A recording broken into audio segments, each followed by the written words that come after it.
জয় জয় মহাপ্রভু শ্রীকৃষ্ণ চৈতন্য, তাহার চরণাশ্রিত সেই বড় ধন্য।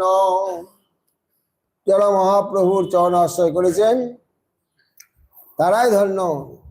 পূর্বে গুরুবাদী ছয় তত্ত্বের কইল নমস্কার, গুরুতত্ত্ব কইয়াছে শুনো পাঁচের বিচার।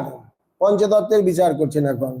পঞ্চতত্ত্ব অবতীর্ণ শ্রী চৈতন্য সঙ্গে, পঞ্চতত্ত্বে মিলি করে সংকীর্তনের রঙ্গে। পঞ্চতত্ত্ব এক বস্তু, নাই কিছু ভেদ, রস আস্বাদিতে তবু বিবিধ বিভেদ। পঞ্চতত্ত্ব একই স্বরূপ, ভেদ নাই বলছেন। পঞ্চতত্ত্বাত্মকং কৃষ্ণং ভক্ত রূপ স্বরূপকং, ভক্ত অবতারং ভক্তাক্ষং নমামি ভক্ত শক্তিকম।